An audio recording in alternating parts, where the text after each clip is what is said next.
we have to master and somehow secure our own semiconductor future. It is the issue of sovereignty of Pakistan. और जिस दिन जो आपको chip supply कर रहा है उससे आपकी नाराजगी हो गई, उस दिन आपका कोई चिप काम नहीं कर रहा होगा आपके मुल्क में. ये मैं आपको बता देता हूँ, इसलिए कि I'm a chip designer. There are always ways to hack into chips. There is always way to turn off the chips. There is always way to give the wrong data or make them do wrong things.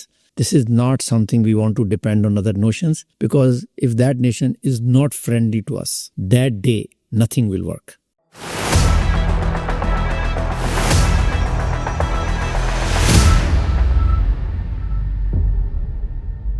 Assalamu alaikum ji, this is Kamal Masroor with another episode of CXO podcast, Talk of the Town. Today we have an amazing guest. First of all, we are thankful for him कि उन्होंने हमें बहुत short notice पे join किया. None other than Naveed sherwani साहब, जो कि CEO हैं National Semiconductor Hub के, जो कि based in Saudi Arabia. US में भी रहे, फिर अब आजकल सऊदी अरब में होते हैं. तो आज हमसे पूछते हैं कि इनका जो जर्नी है, इनकी जो कंट्रीब्यूशन है टुवर्ड्स द इकोसिस्टम और जो पॉलिसी मेकिंग है, उस पर हम आज इंशाल्लाह से बात करेंगे. अस्सलाम वालेकुम सर, नवीद साहब कैसे हैं आप? वालेकुम सलाम. Thank you so much for giving me this opportunity. Sir आपका शुक्रिया, आपने टाइम निकाला. अब लकीली हमने आपको इस्लामाबाद में पकड़ लिया. My pleasure. So I think हम मल्टीपल चीज़ों पे बात करते रहेंगे. अब अगर हम इन अ नटशेल, एक कराची का लड़का जैसे आप बता रहे हैं, फिर आपने US में इतना टाइम रहे, फिर अब सऊदीया में, ये थोड़ा सा जर्नी ज़रा बताया ना, ये कैसे हुआ? तो I grow up in Karachi. तो कराची में मैंने वहाँ से इवेंचुअली हमारी एक यूनिवर्सिटी, NED यूनिवर्सिटी, मैंने वहाँ से ग्रेजुएट किया था. उसके बाद मैं US चला गया. तो ये अर्ली 1980s की बात है. तो मैंने वहाँ भी जाके PhD किया. मेरा PhD का टॉपिक जो था वो इंटरेस्टिंग था कि उस वक्त चिप डिज़ाइन की फील्ड एक बड़ी नई फील्ड थी और उसके अंदर भी इतनी ऑटोमेशन नहीं थी कि चिप थोड़े बड़े होना शुरू हो गए थे. तो ये क्लियर नहीं था कि बड़े चिप कैसे बनेंगे. द ओनली सोल्यूशन वाज कि हमें इसको ऑटोमेट करना पड़ेगा प्रोसेस. तो a few people around the world, मैं उनमें एक शामिल हूँ, कि हमने ये प्रोसेस को टैकल किया कि चिप्स को, डिज़ाइन को ऑटोमेट कैसे किया जाता. फिर अल्लाह का शुक्र है मुझे मौका मिला, तो मैंने I wrote the first text book on this subject. तो bye mid-80s, late 80s, my textbook became a standard textbook in many universities around the world, including US, India, China, Russia, many universities in Europe. I was only like 29-30 years old at that time. और मेरे publisher ने मुझे कहा कि हम ऐसे करते हैं, बुक टूर करते हैं. वो क्या होता है? क्या, मैं आपको एक टिकट लेके दूंगा, हम किसी एक शहर में जाएंगे, यूनिवर्सिटी में एक हम लेक्चर देंगे, उनसे कहेंगे आप ये बुक यूज़ करें. फिर हम अगले शहर में जाएंगे. मैंने कहा कितने शहरों में जाएंगे? उनका जितने शहरों में भी आप जाना चाहें. अच्छा. अगर आप एक 29 ओल्ड बंदे को आप ये बोलें कि मैं आपको टिकट लेके दे रहा हूँ और पूरी दुनिया की सैर कर सकते हैं, उसके लिए तो टूर, तो उसके लिए और क्या चाहिए उसका? This is what I sort of call my first contribution to humanity. It was that book. उस बुक का फ़ायदा ये हुआ कि पहले जो चिप डिज़ाइन हो रहा था वो 1-2 मुल्कों में हो रहा था, इसलिए कि वो चिप डिज़ाइन का प्रोसेस जो था ना, वो इतना सिंप्लीफाइड नहीं था. मैं इस बात का थोड़ा क्रेडिट ले सकता हूँ कि मेरी टेक्स्ट बुक ने वो आसान कर दिया कि एक प्रोफेसर एक टेक्स्ट बुक को फॉलो करके आपको बच्चों को पढ़ा सकता है कि टिपिकली मास्टर्स लेवल पे कि एक चिप डिज़ाइन कैसे किया जा सकता है. ठीक है ना. इससे क्या हो गया, इंडिया में चिप डिज़ाइन स्टार्ट हो गया, चाइना में स्टार्ट हो गया, मैनी जगह पे यूनिवर्सिटीज़ में स्टार्ट हो गया. वो पाकिस्तान में नहीं हुआ. पाकिस्तान में उस वक्त ऐसा हमारे पास इंफ्रास्ट्रक्चर नहीं था. मैं पाकिस्तान आया था, मैंने NED के अंदर UET में और यूनिवर्सिटीज़ में कन्विंस को करने की कोशिश की थी, लेकिन it sort of fell on def years. But India में हुआ, चाइना में हुआ, रशिया में हुआ, कोरिया में हुआ. अच्छा. हाँ, तो बहुत फ़ायदेमंद हुआ. तो जब चिप डिज़ाइन इवेंचुअली बाद में एक्सप्लोर किया तो ये बेस बन चुकी हुई थी. प्रोफेसर बहुत सारी यूनिवर्सिटी में पढ़ा रहे थे. तो उसके बाद फिर मैं प्रोफेसर था उस ज़माने में. उसके बाद फिर मैंने एक कंपनी है इंटेल, उसको ज्वाइन किया. 10 साल वहाँ पे काम किया. तो मेरा काम था कि इंटेल को मैनुअल चिप डिज़ाइन से ऑटोमेटेड चिप डिज़ाइन पे मैं लेके जाऊँ. मेरा ये काम था, वो मैंने किया. इस दौरान भी मुझे ये आइडिया है कि मुझे अब इंटेल को छोड़ के अपनी एक कंपनी बनानी चाहिए कि ये चिप ऑटोमेशन है ये पूरी दुनिया में ले जाई जाए. तो फिर मैं इंटेल में एक कंपनी होती थी जो मैंने बनाई थी, उसका नाम था इंटेल माइक्रो इलेक्ट्रॉनिक्स. वो उसको हमने स्पिन आउट किया. वो कंपनी बन गई ओपन सिलिकन 2003 में. उसके लिए हमने $45 million रेज किया. That's the first time I raised money. And वो हमने 2007 में $252 million की बेचती थी. ओह अच्छा. That was my first exit. Since that time, I have started 26 different companies. I've raised $1.65 billion for those companies. The largest company I ever created, founded, probably has a worth of $3.75 billion. Wow. And several other companies have also valuation over $1 billion. But again, my message is you can be born in Nazimabad, Karachi. You can be a son of a government servant. You can be from Pakistan and you can do all those things just because हमें मेहनत करते गए, अल्लाह मियाँ रास्ता दिखाता गया. Other than that, सिर्फ माँ बाप की दुआएं थी. नहीं, एक्सीलेंट. आई गेस जो आपकी ये ट्रांजिशन थी फ्रॉम यूएस टू सऊदीया, ये तो after doing all these companies about 7-8 years ago, I got very concerned कि the world is going towards a very dark place. अच्छा.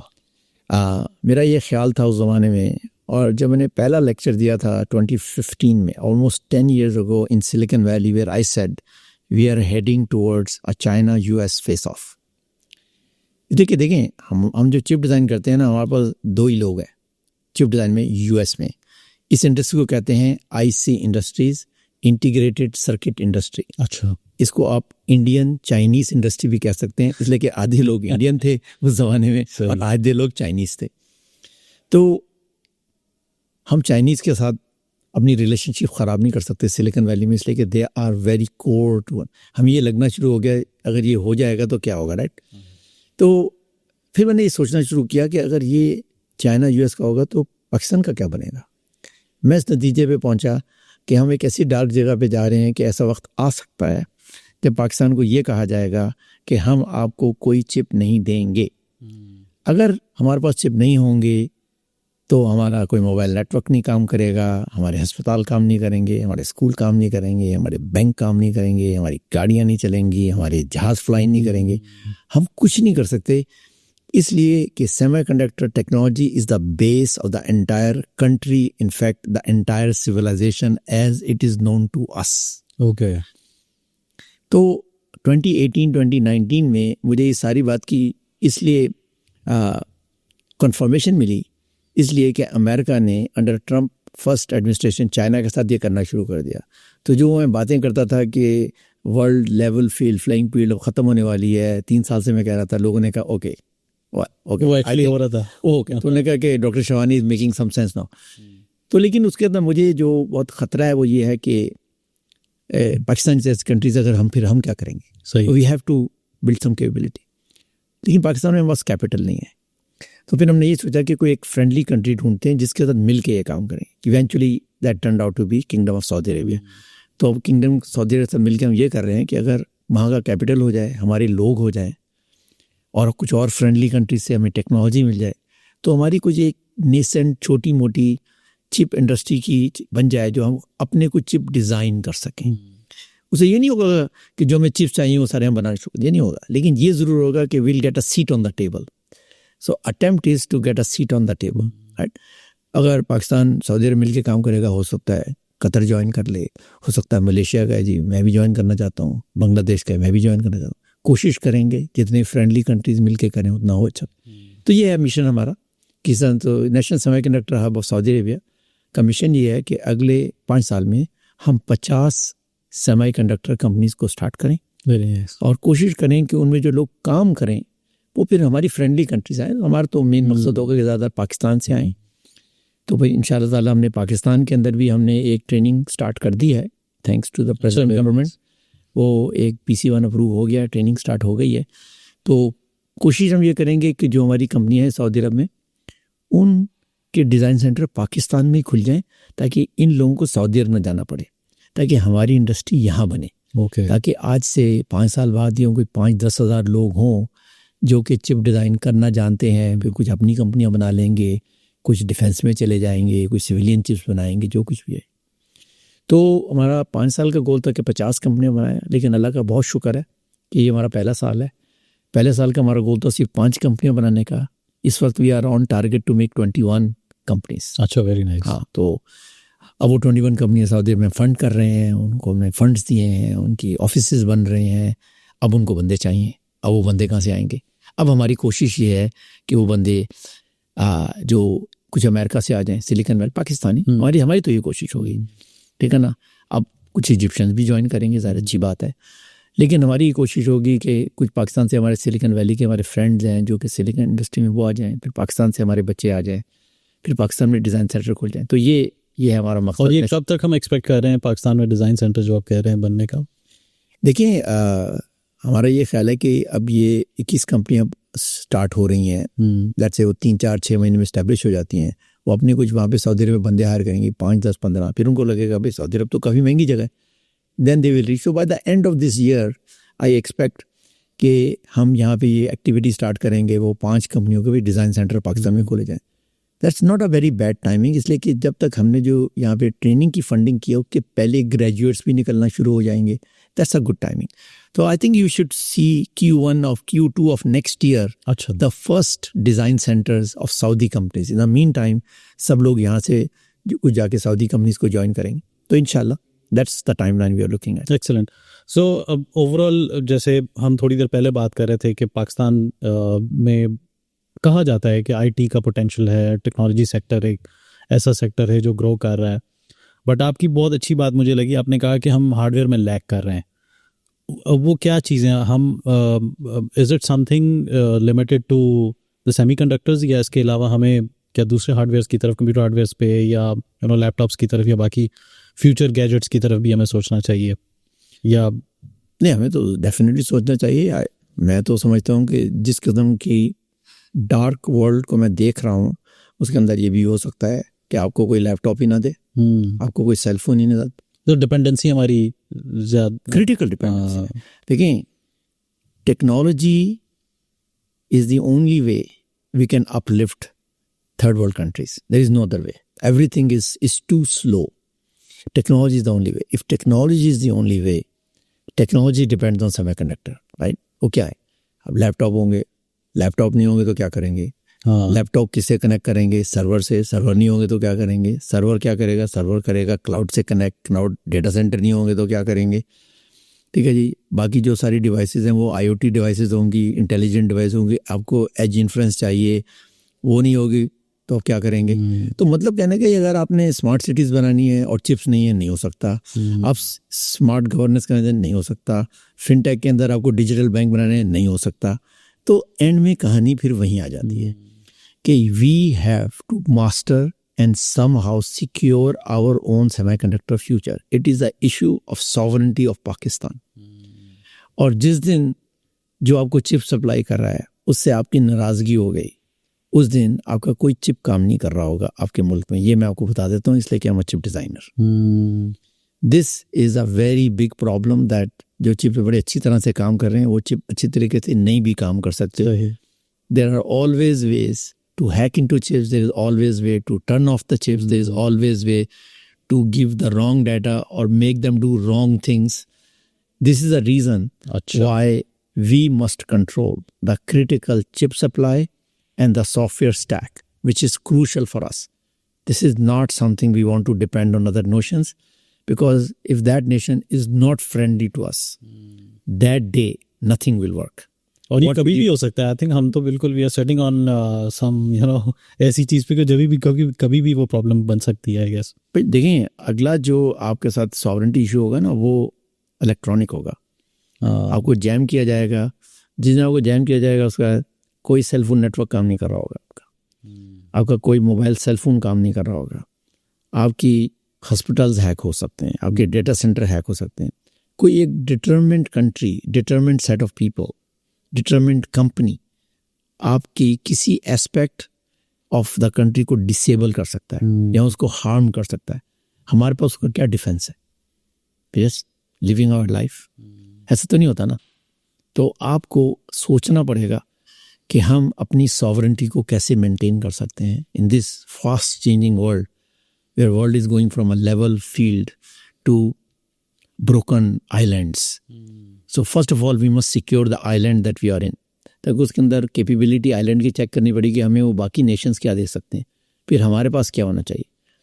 लेकिन वो जो हमारी बात है ना कि आपने कोई चिप खरीदना है, कोई लैपटॉप खरीदना है, चेक लिखो आ गया, वो दिन ख़त्म हो चुके हैं। अच्छा, अब चेक के अलावा भी आपको एक सैंक्शन होगा, ओ नहीं ये वाला लैपटॉप पाकिस्तान नहीं बिक सकता, ओ ये वाला सेलफोन पाकिस्तान में। हाँ हुआ है ना, जैसे वो मेरे ख्याल में GPUs को नहीं है पाकिस्तान में, इट्स नॉट लीगल। देखें ना चाइना के साथ वो कर रहे हैं ना कि ये खरीद सकते हैं ये नहीं खरीद सकते, हालांकि चाइना के पास पैसा है।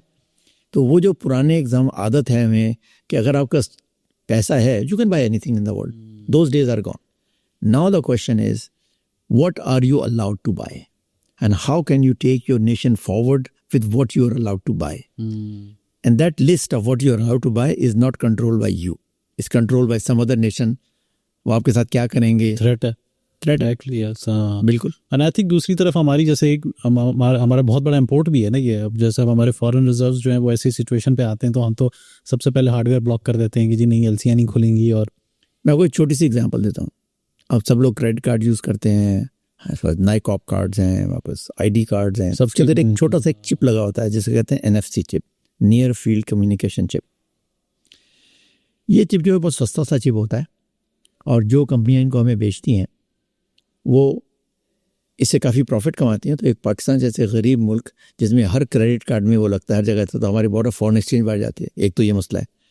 दूसरा ये मसला है कि फ़र्ज़ करें उनके पास कोई ऐसी टेक्नोलॉजी है कि वो इस चिप को किसी तरह से डिसेबल कर सकते हैं। Imagine that for a moment. मैं नहीं कह रहा कि वो डिसेबल कर सकते हैं, but let's for a moment imagine वो कर सकता है। ठीक है, ऑप्शन तो है ना, ऑप्शन है ना। तो इमेजिन अ डे आपके कोई क्रेडिट कार्ड काम नहीं कर रहा, आपका कोई ATM काम नहीं कर रहा, आपका नेशनल ID काम नहीं कर रहा। हद तो ये है कि हमारी जो पासपोर्ट है उसके अंदर जो चिप लगा हुआ है हमें ये पता नहीं कि इस चिप में क्या है। तो अगर उस पर साइबर अटैक हो जाता है, हम उस चिप कंपनी कहेंगे भाई हमें डिटेल्स दो, हमने साइबर अटैक को डिफेंड करना है, वो आपको कभी वो ऑब्लिगेटेड ही नहीं है। वो ऑब्लिगेटेड नहीं, वो देंगे भी नहीं। फिर आप क्या करेंगे? सही।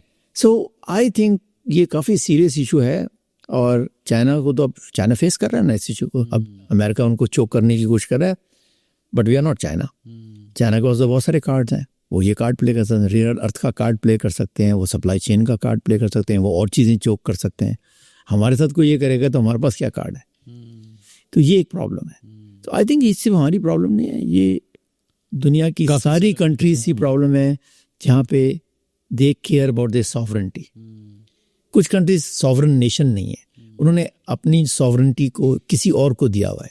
They work in that island. It's okay. हम ऐसे नहीं है, हम बिलीव करते हैं कि हम एक सॉवरन नेशन है, हमारे पास एक राइट है to have a foreign policy, we have a right to have an economic policy, we have a right to live the life we as a nation. हमने बड़ा खून और लेबर लगा के यहाँ तक हम पहुँचे हैं, हम उसको गिव अप नहीं करना चाहते, फिर उसको डिफेंड करना पड़ेगा ना। तो अब सिर्फ गोलियों से और सोल्जर से डिफेंड नहीं होता, अब हमें साइबर से भी डिफेंड करना है, हमें इलेक्ट्रॉनिकली भी डिफेंड करना है। तो उस जुमरे में फिर ये बात आ जाती है कि हमें सेमीकंडक्टर को डिफेंड करना पड़ेगा, वरना you are not a defensible country. Excellent. So हम एक और चीज़ पे भी बात कर रहे थे, हम इसको इंशाल्लाह डिटेल में और भी डिस्कस करते हैं कि इस वक्त अपॉर्चुनिटीज़ पाकिस्तानी बिजनेस कम्युनिटी के लिए, कॉर्पोरेट सेक्टर के लिए सऊदीया में बहुत ज़्यादा है। तो बहुत सारे लोग जा रहे हैं, आ रहे हैं, समझ रहे हैं, सीख रहे हैं। थोड़ा सा वीज़ा पॉलिसी के अंदर भी इश्यूज़ आए हैं। आई थिंक अब शायद हज की वजह से ज़्यादा थोड़ी इन्होंने सख्ती कर दी है।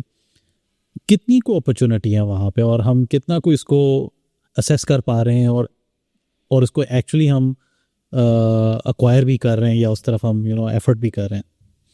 मेरा ये ख्याल है कि इस वक्त सऊदी अरब में एक सोने की बारिश हो रही है और ये एक सोने की बारिश जो है ना, ये in a sort of a once in a life time if not once in a century kind of opportunity है। उसकी वजह ये है कि आज तक in the history of world किसी एक नेशन ने ये डिसाइड नहीं किया कि हम जितने भी हमारे एसेट्स हैं हम वे दाव पे लगाने जा रहे हैं। इसलिए कि हमें ये पता है कि जो हमारी रोज़ी रोटी इस वक्त आ रही है ना, वो आज से 10 साल बाद नहीं आएगी। ये कहानी ख़त्म होने वाली है ऑयल वाली। तो फिर क्या करें? टूरिज़्म करें, ई स्पोर्ट्स करें, क्या करें? अब उनको बड़ी परेशानी है। पहले ये उनको लगता था कि ऑयल की कहानी कभी ख़त्म होगी, तो देवर इन अ सेंस ऑफ, अब उनको पता चला है कि ये कहानी बड़ी तेज़ी से ख़त्म हो सकती है और मैं इससे एग्री करता हूँ। इसलिए कि अब अगर आप देखें कि जो ऑल्टरनेट एनर्जी रिसोर्सेज डेवलप हो रही है ना, they are amazingly fast developing. आप उसे आज से 5 साल पहले पूछते नवीद भाई फ्यूजन एनर्जी कितनी दूर है, मैं हमेशा ये कहता well it will be in the next decade and the next decade and the next decade, no longer. I think we are getting very close. I think I've seen 5-6 companies that can get there in 5-7 years. Okay, that will change everything. Secondly, I think battery technology is on a path where we will be able to store huge amount of energy in very safe small batteries, which means now you could solar becomes more effective, wind becomes more effective, other types of solar technologies are also coming. Bottom line is उनकी जो worry है वो correct है. उनके पास ये हो सकता है कि ऑयल प्राइस इतनी कम हो जाए कि they will not be able to fund that development, which means the time is here now. So even अगर कोई पैसा ज़ाया होता है उसे कोई फ़र्क नहीं पड़ता, ये पैसा उनके पास होगा ही नहीं अगर ऑयल जो है वो $20 का बिक रहा है. तो इसकी वजह से उन्होंने फैसला किया कि हम अगले 5 साल में, उनका एक विजन 2030 है, हम अपनी इकोनॉमी को टर्न करेंगे. That's a very bold vision. That basically means कि अपने 60,000 इंडस्ट्रीज़ लगानी है, 7 मिलियन लोग लाने हैं, इतनी बिल्डिंगें बनानी है, इतने शहर बनाने हैं, ये करना. It is a huge vision and they are going on all 12 cylinders, knowing fully well कि उसमें से कोई प्रोजेक्ट फेल हो जाएंगे. उनको ये पता है कि उनके कुछ प्रोजेक्ट बहुत एम्बिशियस हैं, वो चलेंगे नहीं, उनको कोई फ़र्क नहीं पड़ता. Because even if they are 20%, 50%, 30% successful, this is still better than where they are today. And if the other alternative is that you run out of oil money, you might as well try and go out. So मैं ये समझता हूँ कि Saudi अरब में जो सोने की बारिश हो रही है, जो कि मैंने इसकी रीज़न दे दी why are they doing it, Pakistan के लिए बहुत बड़ी अपॉर्चुनिटी है. और वो इसलिए अपॉर्चुनिटी है कि सऊदीज़ ये जुमला बोलते हैं कि हमने ग्रो करना है लेकिन हमने दुबई नहीं बनना. What does that mean? Mean they do not want to dramatically alter their culture so that they lose the soul. वो ये करना नहीं चाहते. सो वो कॉस्मेटिक साइड पे नहीं जाना चाह रहे ज़्यादा, वो ठीक है. पाकिस्तानीज़ इसमें बहुत अच्छा रोल प्ले करते हैं. हम वो मुल्क हैं जो कि एक तो हम बहुत बड़ी वहाँ पे ऑलरेडी क्वांटिटी, हम 2.9 मिलियन पाकिस्तानी ऑलरेडी हैं. हमारे उनसे बहुत डीप रिलेशनशिप्स हैं, हिस्टोरिकल रिलेशनशिप्स हैं, वो हमें ट्रस्ट करते हैं और हमारी बड़ी इज़्ज़त करते हैं. ये मैं आपको अपने पर्सनल एक्सपीरियंस से कह सकता हूँ. तो वो चाहते हैं कि ज़्यादा से ज़्यादा पाकिस्तानी आए, इसलिए कि पाकिस्तानी उनके कल्चर को चेंज नहीं करते. हम डिमांड नहीं करते कि ये नहीं है, वो नहीं है, ये नहीं. हम वहाँ जाके फ़िट हो जाते हैं. ये हमसे फ़िट होती है, ये कल्चर हमारा उनका बड़ा, हमारा उनका लिविंग स्टाइल, हमारी जो चीज़ें हैं, एस्पिरेशंस हैं, बहुत मिक्स. तो वो ज़्यादा पाकिस्तानी वो चाहते भी हैं आए. लेकिन पाकिस्तानी कंपनीज़ का जो एटीट्यूड है ना, वो ज़रा थोड़ा सा स्ट्रेंज है.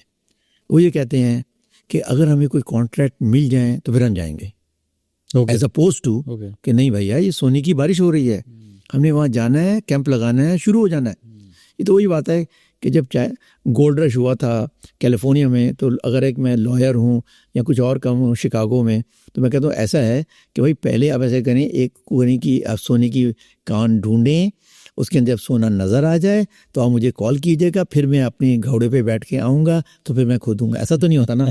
तो वहाँ पे लोगों को तो ये भी पता नहीं था कि सोना है किधर. सही. वो वैगनों में उन्होंने अपना सारा सामान डाला और आ गए. जब ऐसे इधर उधर देखना शुरू किया, भैया सोने की, ओ अच्छा अमेरिकन रिवर, ओ अच्छा सैक्रामेंटो, अच्छा इधर जाना है. तो that's what they ended up. So आप कह रहे हैं कि पाकिस्तानी कंपनीज का जो है वो ये चाहते हैं कि हमारे लिए वहाँ पे पहले ऑलरेडी कोई बिजनेस डेवलप हो जाए, फिर हम जो है वो वहाँ पे आएँ और अपनी ऑर्गेनाइजेशन वहाँ पे स्टार्ट करें. मेरे ख्याल से ये एटीट्यूड ठीक हो सकता है नॉर्मल कंट्रीज़ में जहाँ पे गोल्ड रश नहीं है. गोल्ड रश में आपको अपनी एटीट्यूड चेंज करना पड़ेगा. नॉर्मली मैं इस बात को सही समझता हूँ कि आप पहले एक आध बंदा भेज दें और कोई बिजनेस डेवलप हो जाए, कॉन्ट्रैक्ट मिल जाए, फिर 10 बंदे बुला लें फिर. तो लेकिन गोल्ड रश में ऐसा नहीं होता है. गोल्ड रश के अंदर जो पहले पहुंच जाएगा कौन सोने की कान वो कब्जा कर लेगा, फिर आप चाहे जो भी मर्जी, फिर आपको सर्विस कॉन्ट्रैक्ट मिलेगा, उसका कान किसी और की होगी. ठीक है ना. अच्छा, एक तो ये मेरे ख्याल से हमें अपना, तो आप ये देखें कि वहाँ पे जो पाकिस्तान की सारी बड़ी कंपनीज हैं उनके बड़े बड़े हेडक्वार्टर वहाँ क्यों नहीं है? लगना चाहिए ना, ये कंपनी है, ये कंपनी है, ये company. I think this is the right time, because इस वक्त बिल्कुल सब कुछ नया नया है. अभी से ही हम तो ऐसा होना चाहिए कर लें कि कोई अब किसी रोड पे जाएं कि पाकिस्तान की सारी बड़ी बड़ी कंपनीज हैं. पाकिस्तान की कौन सी बड़ी कंपनीज हैं? फौजी फाउंडेशन है, फौजी फाउंडेशन की 14 कंपनी है. वो 14 कंपनियों के हेडक्वार्टर वहाँ क्यों नहीं है भाई? रीजनल हेड हो सकते हैं. पैकेजेस है, उसका फातिमा ग्रुप है, उसके ये सारी कंपनी होनी चाहिए ना, ये बड़े बड़े ग्रुप है ना पाकिस्तान में। हबीब ग्रुप है, ये कोई कंस्ट्रक्शन करता है, कोई माइनिंग करता है, कोई बैंक चलाता है, जो भी है। तो ऐसा तो लगना चाहिए ना कि रियाद में कोई ऐसी जगह हो, हम देखें वो पाकिस्तान की सारी कंपनियां हैं। प्राइवेट कंपनीज तो कुछ आई हैं, हाँ थोड़ी बहुत है, सिस्टम्स लिमिटेड वो है, इनबॉक्स भी आया है। हाँ बट ये बाकी कंपनीज क्यों नहीं आई और वो इतना इन्वेस्ट क्यों नहीं करे? इसलिए कि मेरे ख्याल से उनको अभी ये सोने की बारिश का एक तो आइडिया नहीं है। कोई कंप्लायंस की तो डिफिकल्टी नहीं है, क्योंकि वहाँ पे आपने लोकल ऑडियंस को भी रखना है, फिर आई गेस उनकी फीसेस वगैरह भी ठीक ठाक हैं। आई डोंट नो, देखिए वो फीसेस जो है ना वो स्टार्टअप्स वगैरह के लिए हो सकता है कि थोड़ा डिफिकल्ट हो, एस्टैब्लिश कंपनीज के लिए। एस्टैब्लिश कंपनीज तो these are small amounts, number one. Number two, I think establish companies ने कभी पाकिस्तान में भी कोई नई फैक्ट्री लगाई होगी ना, तो कोई जीरो पैसे से लग गई थी? वो ऐसे तो नहीं लगी थी। उन्होंने कोई पैसे लगाए, कोई 10, 15, 50 मिलियन डॉलर लगाए। तो आप ऐसे ही वो क्यों नहीं सोचते कि सऊदी अरब एक नई फैक्ट्री है, उसमें कुछ इन्वेस्ट करना पड़ेगा, कुछ इस्टेब्लिश करना पड़ेगा, कोई लोग। सेकंड, मुझे जो एरिया लगता है जहाँ पे हम पाकिस्तानीज इम्प्रूव कर सकते हैं, वो जब भी कोई एक अपनी दुकान खोल भी लेते हैं, वो सारे पाकिस्तानी रख लेते हैं। हाँ, क्योंकि उनका तो बड़ा सबसे ये है ना कि हमारे लोकल्स को भी तो जॉब नहीं, वो तो लेटर बात है। मैं तो पहले बात कर रहा हूँ कि आपको जो फेसिंग बंदा है वही पाकिस्तानी है। वो फेसिंग बंदा तो सऊदी होना चाहिए, ताकि वो सऊदी कंपनी में जाके बिजनेस लेकर आए।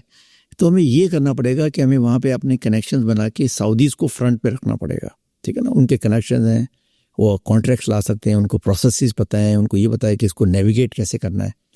तो आई थिंक मुझे दो चीज़ों में पाकिस्तानी कंपनी की हेजिटेंसी लग रही है। एक, पहले जाना कि भाई कॉन्ट्रैक्ट मिले, जब वहाँ पहुँच भी जाते हैं तो सऊदियों को हायर करने के बजाय they are bringing people from Pakistan और elsewhere who they trust and they have been working with them. Cost cutting factor भी हो सकता है, कॉस्ट कटिंग फैक्टर भी हो सकता है, but I don't think this will work there. I think we have to work with south. So I think those are the two areas we should. और secondly, Pakistan में कुछ चीज़ों में स्केल भी नहीं है। फॉर एग्जाम्पल, पाकिस्तानी इस वक्त 2.9 के करीब पाकिस्तानी वहाँ काम करते हैं। 2.9 मिलियन पाकिस्तानी सऊदी में काम करते हैं, वास्ट मेजॉरिटी ऑफ देम। वो जो जॉब्स कर रहे हैं, डिफरेंट जॉब्स कर रहे हैं, या ये मिक्स आप बात कर रहे हैं? नहीं, ये टोटल जॉब्स कर रहे हैं। Okay. इनमें से मेरे ख्याल से 2.2 लेबर है हमारी, और बाकी 0.7, 0.5 जो है वो little bit higher and people हैं, जो कि accountant, doctors and this and that. मेरे ख्याल से हम पाकिस्तान से अगले 5 साल में 2 मिलियन लोग और भेज सकते हैं। और वो कितना FDI बिल्ड कर सकते हैं? हाँ। अब इसके अंदर कुछ लोग ये कहते हैं कि जी हमें सिर्फ डॉक्टर और इंजीनियर भेजने चाहिए। मैं ये कहता हूँ अब हर आदमी भेजें, इसलिए कि अगर उनको एक लेबर चाहिए और वो अगर पाकिस्तान से नहीं लेंगे तो वो बांग्लादेश से लेंगे। तो अगर वो बांग्लादेश से लेंगे तो वो पाकिस्तानी क्यों नहीं ले सकते? ठीक है ना। हाँ, अब अगर इंजीनियर भेजें वो भी अच्छी बात है, अब डॉक्टर भेजें वो भी अच्छी बात है।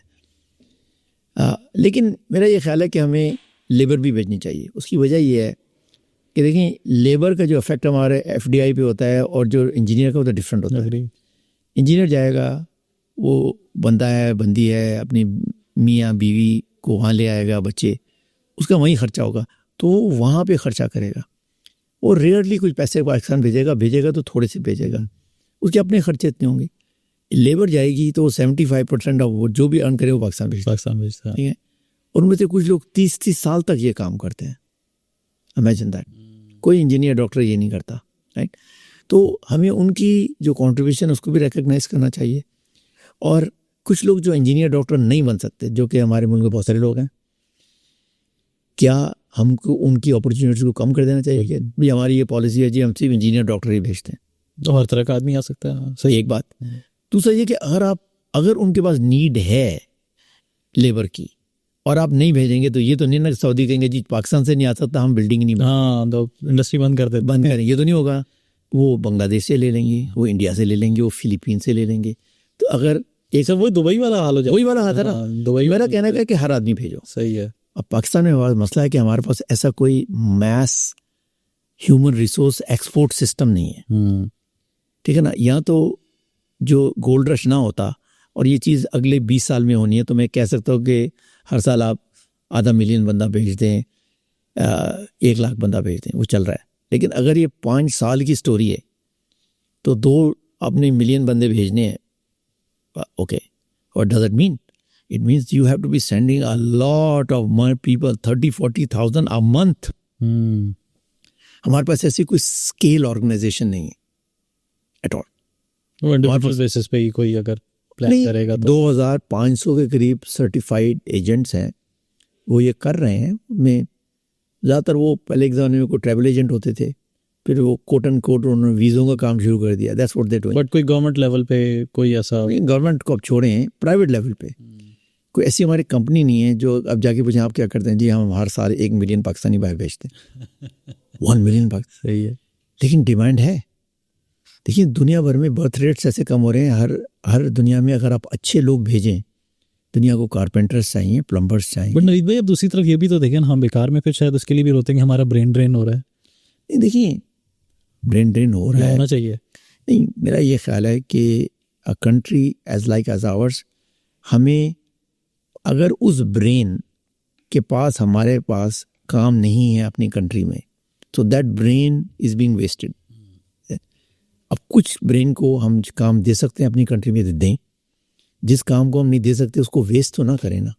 वो अगर ब्रेन बाहर चला जाए, हो सकता है वो कुछ पैसे कमाएगा, नहीं तो एक्सपीरियंस हासिल करेगा, फिर कुछ नहीं तो आज से 30 साल बाद एक पॉडकास्ट पे बैठ कर आपको ये बता रहा होगा कि आपको क्या करना चाहिए। सही है। सही है। तो आई थिंक मेरा ये ख्याल है कि हमें अपना ग्लोबल इन्फ्लुएंस भी हम बढ़ा सकते हैं। देखिए हमारे आसपास की कंट्रीज़ ने कैसे अपना इन्फ्लुएंस बढ़ा दिया by exporting their people. Sir मेरे ख्याल में उनकी प्रोएक्टिव अप्रोच है, हम लोग शायद बड़ा बिल्कुल एंड में जाके कोई रिएक्ट कर रहे होते हैं। वो अब दुबई आप देखें, मतलब इट्स ऑल अबाउट कि जी पाकिस्तानी को तो बहुत सैचुरेटेड मार्केट मिलती है वहाँ पे। सारी जो है वो मैं समझता हूँ कि वहाँ के लोकल्स हैं या इंडियंस हैं, उन्होंने मार्केट को बहुत अच्छे से कैप्चर किया। Good for them. देखिए मैं तो जब कोई मुझे कंपटीशन मिलता है ना, मैं शिकायत नहीं करता, मैं उसे सीखने की कोशिश करता हूँ। तो हमें ये देखना चाहिए वो क्या ठीक कर रहे हैं और हम क्या ठीक नहीं कर रहे हैं, ठीक है ना। अगर कोई कामयाब है तो मुझे ये अरे उन्होंने किसी को क्यों रख लिया, मैं ये कभी नहीं कहता। मैं ये देखता हूँ कि मेरी कंपटीशन ने क्या किया कि उसको जॉब मिली और मुझे नहीं मिली। Let's copy it, let's do better, ठीक है ना। हमारी गवर्नमेंट को, हमारी प्राइवेट सेक्टर को ये देखना चाहिए कि हमारे पास एक प्लान है। मैं समझता हूँ हमारे पास नहीं है। तो मैंने रिसेंटली एक रिक्वेस्ट की है अपनी गवर्नमेंट को कि हम एक प्लान पब्लिश करते हैं, Pakistan human resource export plan. Oh very nice. It should say something like that. इस वक्त 12 मिलियन पाकिस्तानी बाहर हैं। ये हमारा प्लान है कि अगले 5 साल में हम 5 मिलियन, 10 मिलियन, 12 मिलियन और पाकिस्तानी बाहर भेजना चाहते हैं। प्लान बन गया ना। फिर उसमें 1 मिलियन प्लम्बर होंगे, उसमें 2 मिलियन ड्राइवर होंगे, उसमें 1 मिलियन डॉक्टर होंगे। जो भी है प्लान तो होना चाहिए ना। तो क्या हमारे पास ऐसे मेडिकल कॉलेजेस हैं जो इतने डॉक्टर बना रहे हैं कि वो प्लान में फिट होते हैं? क्या हमारे पास ऐसा कोई ड्राइविंग स्कूल हैं या जगह हैं जहाँ पे इतने मिलियन ड्राइवर बन सकते हैं? तो ज़्यादा स्ट्रक्चर्ड हो जाएगा मामला। फिर एक स्ट्रक्चर हो जाएगा। फिर हम कंट्री बाय कंट्री चलें। अच्छा, सऊदी अरब को हमने देने हैं इस 12 मिलियन में से 2 मिलियन, यूएस में हमने ये भेजने हैं, यूके में हमने ये भेजने हैं। अच्छा, ऑस्ट्रेलिया को प्लम्बर चाहिए, जर्मनी को नर्सिस चाहिए, फिनलैंड को डॉक्टर्स चाहिए। हमारे सारे जो हमारी वहाँ पे हायर किया, डिप्लोमेटिक हायर किया है, वो गैदर करे रिक्वायरमेंट कि जी मुझे डेनमार्क में इस वक्त ना 5000 प्लम्बर चाहिए, भेज सकते हैं आप। ये जब प्लान बन जाएगा, इसकी एग्जीक्यूशन स्टार्ट हो जाएगी, तो फिर हम उसको रिव्यू कर सकते हैं कि भाई पिछले क्वार्टर में 2 लाख बंदा गया है, लेकिन सऊदी अरब में अभी भी 1 लाख कम है। वो कुछ करो उधर। वो डेनमार्क वाले भी चीफ चला रहे हैं, उनको प्लम्बर चाहिए, 3000 चाहिए थे, हमने 2 ही, अभी 2000 ही भेजे, 1000 और चाहिए। तो फिर ये काम हो जाएगा ना शुरू। आप खुद ही सोचेंगे अगर हम 12 मिलियन पाकिस्तानियों को बाहर भेजते हैं, व्हाट सिचुएशन। एक तो आपका ह्यूमन कैपिटल भी आपका सेटल हो जाएगा मेरे ख्याल से। नहीं, थोड़ा दैट वो हेल्प होगा। सेकेंडली वो FDI का मसला भी हल हो जाएगा। फिर उन कंट्रीज़ में हमारा कुछ इन्फ्लुएंस भी तो बढ़ेगा ना, ठीक है ना, वो भी अच्छी बात है। तो मैं ये कहता हूँ कि Pakistan lakhs country level, national level plan for human level export. Rice export का प्लान है, वीट एक्सपोर्ट का प्लान है, बाकी सारी चीज़ का एक्सपोर्ट प्लान है। ह्यूमन रिसोर्स का एक्सपोर्ट प्लान नहीं है। इसके अंदर कोई बेइज्जती की बात तो नहीं है। आई थिंक ये पता हो जाना है कि हमें हमारी प्रॉब्लम क्या है, तो उसका सोल्यूशन भी फिर बंदा उस पर सोचता है क्या। एक बार प्लान बन जाएगा तो फिर हम ये डिसाइड करेंगे कि पाकिस्तान की जो हमारे सिविलियन हायरार्की को उसको क्या करना है। फिर हम ये डिसाइड करेंगे हमारी मिलिट्री हायरार्की को क्या करना है। मिलिट्री हायरार्की कर सकती है, उनके इतने फ़ौजी रिटायर हो जाते हैं। हम ये तय कर देते हैं कि जितने फ़ौजी रिटायर हो रहे हैं हर साल, उनमें से 50% को हमने बाहर भेज देना है। क्यों? डिसिप्लिन है, ट्रेंड है, कुछ तो काम आता होगा ना। कुछ इलेक्ट्रॉनिक्स में होते हैं, कुछ आर्मर डिवीजन में होते हैं। वो आर्मर डिवीजन में कुछ बंदा कोई मशीनें यूज़ करता है ना, कोई ड्राइवर होते हैं, टेक्नीशियंस होते हैं, वो रिटायर होकर उनका क्या बनता है? अब हम उनको रिटायरमेंट दे रहे हैं। हम ये क्यों नहीं करते कि जो हमारे फौजी हैं या इसी तरह हमारे सिविल सर्विस जो लोग बंदे रिटायर हो रहे हैं या जो अर्ली रिटायरमेंट ले सकते हैं, उनको हम बाहर भेज देते हैं, इसलिए वो तजर्बाकार है, वो कुछ काम कर सकते हैं। बिल्कुल सही है। अच्छा, हम दूसरा एक ये भी गिला करते हैं कि पाकिस्तान के बहुत सारे स्टार्टअप कल्चर बना, इतनी कंपनीज आएंगी है, मगर यूनिकॉर्न कोई नहीं बिल्ड हो सका। सो डू यू थिंक कि अगर एक मिड साइज कंपनी सऊदीया में जाती है और उसके पास ये प्रोविजन हो सकती है कि that could become a unicorn, वहाँ पे इतना है साइज? बहुत ज़्यादा। मेरा ये ख्याल है कि हम अभी मिल के एक प्रोग्राम लॉन्च कर रहे हैं जिसे कहते हैं हम ग्रो इन KSA। वो आइडिया ये है कि हर साल पाकिस्तान से 20 अच्छी स्टार्टअप्स को हम सऊदी अरब लेके जाएं, और ऐसा स्टार्टअप हो जिसकी ऐसी प्रोडक्ट या सर्विस है जो कि सऊदी अरब में फ़िट होती है। वो स्टार्टअप पाकिस्तान में कामयाब हो चुका हुआ है, हम उसको सऊदी अरब में ग्रो करें, इसलिए कि पाकिस्तान में मार्केट साइज़ ऐसी नहीं है कि वो यूनिकॉर्न बन सके या बनने में ज़्यादा टाइम लगे। तो अगर उसको हम ग्रो करें, ये पाकिस्तान में उनका काम चल रहा है, अगर हम उसको वहाँ पे KSA में ग्रो करें और उसके बाद वहाँ पे एक पॉसिबल है उसको वहाँ पे लिस्ट कर दें, फिर एक यूनिकॉर्न इस तरह भी बन सकता है। सेकेंडली, वहाँ पे फंडिंग सिचुएशन पाकिस्तान से बेहतर है, स्पेशली द गवर्नमेंट फंडिंग, ठीक है ना। और वो लोग पाकिस्तानियों को पसंद भी बहुत करते हैं, ये भी बड़ी बात है। तो हमने दोनों गवर्नमेंट्स के दिन में ये बात की है कि लेट्स डू दिस। तो हमने मॉडस्ट सा टारगेट लिया है कि let's start with 20 high quality startups from Pakistan and let's help them grow. ये नहीं कि उनको हमने रजिस्टर करके वहाँ पे हमने फेंक दिया, नहीं, देन इनेबल देम, उनको हम वहाँ कस्टमर दिलाएं, वहाँ पे हम उनके रिलेशनशिप्स खोलें ताकि वो जाके वहाँ पे थ्राइव करें ना, तो फिर वो यूनिकॉर्न की तरफ जाएंगे। तो ये कर रहे हैं, लेकिन we can do lot more. Excellent. Overall क्या आप अपॉर्चुनिटीज़ देख रहे हैं पाकिस्तान में? डिजिटली हम लोग बहुत सारी चीज़ों में हमने अटेंड करना शुरू किया है कि ठीक है जी, हमारे ये चैलेंजेस हैं, प्रॉब्ली हम डिजिटल ट्रांसफॉर्मेशन साइड को भी देख रहे हैं, इंफ्रास्ट्रक्चर पे भी इन्वेस्टमेंट्स हो रही हैं, चीज़ें हो रही हैं। किस तरह आप देख रहे हैं यहाँ पे अपॉर्चुनिटीज़ या मे बी चैलेंजेस बोथ? देखिए, मैं एंटरप्रेन्योर, तो एज अ रिजल्ट मेरा तो हमेशा ये होता है, सब में अपॉर्चुनिटी देखते हैं हर चीज़ में। We just basically see what is what we can do. मैं तो कहता हूँ, मुझे तो वॉर में भी अपॉर्चुनिटी नजर आती है। अगर जंग हो रही है तो लोगों को खाना भी तो चाहिए होगा, लोगों को बिस्तर भी चाहिए होंगे, ठीक है, वो सब कुछ। वॉर में तो और महंगी हो जाती हैं चीज़ें, ठीक है। वो अब आप एक इंसानी खिदमत भी कर रहे हैं, पैसे भी कमा रहे हैं। तो इसी तरह मैं ये समझता हूँ कि इस वक्त पाकिस्तान में जो सिचुएशन मुझे नज़र आती है कि अभी हम लोगों ने इंक्यूबेशन पे बहुत काम किया है, हमने एक्सेलरेशन पे बहुत काम किया है, लेकिन हमने जिस पे काम नहीं किया वो है एग्जिट्स पे। मेरा ये ख्याल है कि the need of Pakistani entrepreneur ecosystem right now are exits.